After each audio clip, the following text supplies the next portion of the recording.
Tootle. Far, far to the west of everywhere is the village of Lower Trainswich.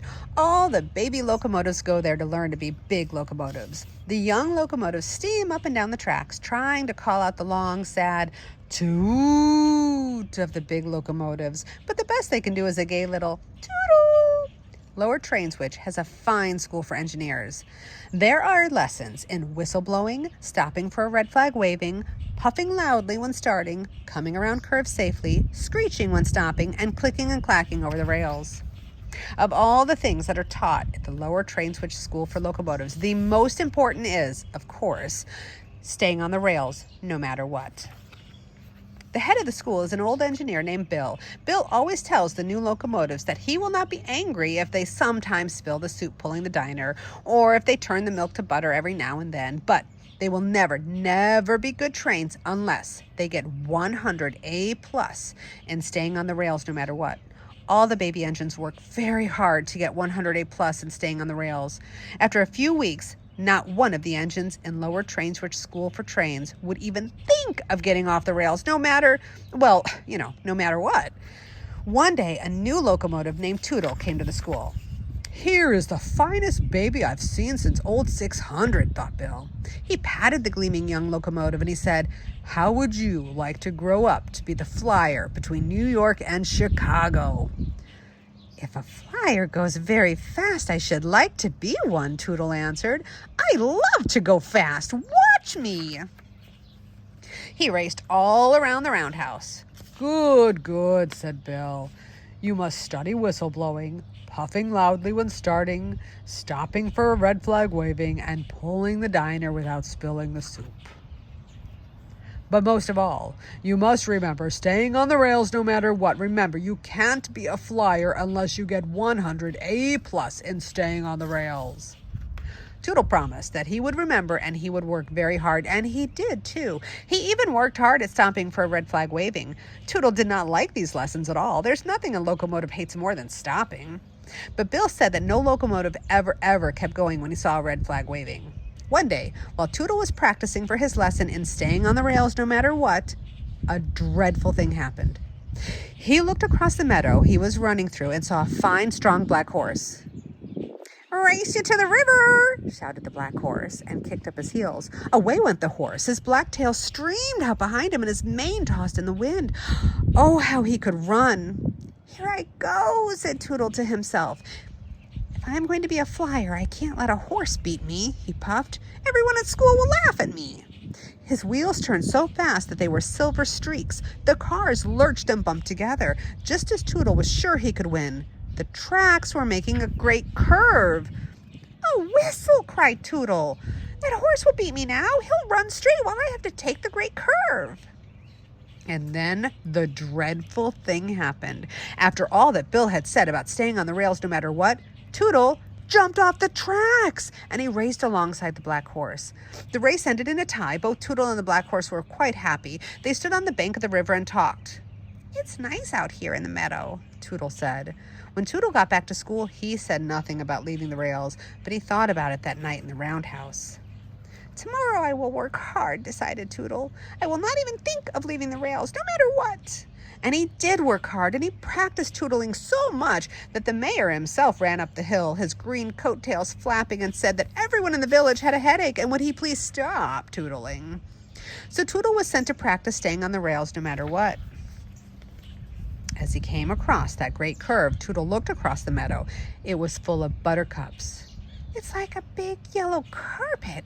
How I should like to play in them and hold one under the searchlight to see if I like butter," thought Tootle. "But no, I'm going to be a flyer, and I must practice staying on the rails no matter what." Tootle clicked and clacked around the great curve. His wheels began to say over and over again, "Do you like butter? Do you like butter?" "I don't know," said Tootle crossly, "but I'm going to find out." He stopped much faster than any good flyer ever does, unless he is stopping for a red flag waving. He hopped off the tracks and he bumped along the meadow to the yellow buttercups. "What fun!" said Tootle. And he danced around and around, and he held one of the buttercups under his searchlight. "I do like butter. I do." At last the sun began to go down, and it was time to hurry to the roundhouse. That evening, while the chief oiler was playing checkers with old Bill, he said, It's queer. It's very queer, but I found grass between Tootle's front wheels today. Said Bill. There must be grass growing on the tracks. Not on our tracks, said Day Watchman, who spent his days watching the tracks and his nights watching Bill and the chief oiler play checkers. Bill's face was stern. Tootle knows he must get 100 A+ in staying on the rails no matter what if he's going to be a flyer. The next day, Tootle played all day in the meadow. He watched a green frog and he made a daisy chain. He found a rain barrel and he said softly, "Toot, toot." Why, I sound like a flyer already, thought Tootle.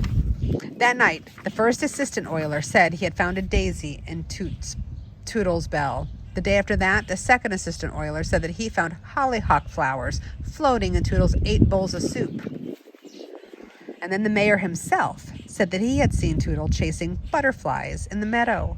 The mayor himself said that Tootle had looked very silly, too. Early one morning, Bill had a long talk with the mayor himself, and the mayor himself left the lower train switch school for locomotives. He laughed all the way to the village. Bill's plan will surely put Tootle back on the track, he chuckled. Bill ran from one store to the next, buying 10 yards of this and 20 yards of that, and all you have of the other. The chief oiler and the first, second, and third assistant oilers were hammering and sawing instead of oiling and polishing. And Tootle, well, Tootle was in the meadow watching the butterflies flying and wishing he could dip and soar like they did. Not a store in Lower Train Switch was open the next day, and not a person was at home. By the time the sun came up, every villager was hiding in the meadow along the tracks, and each of them had a red flag.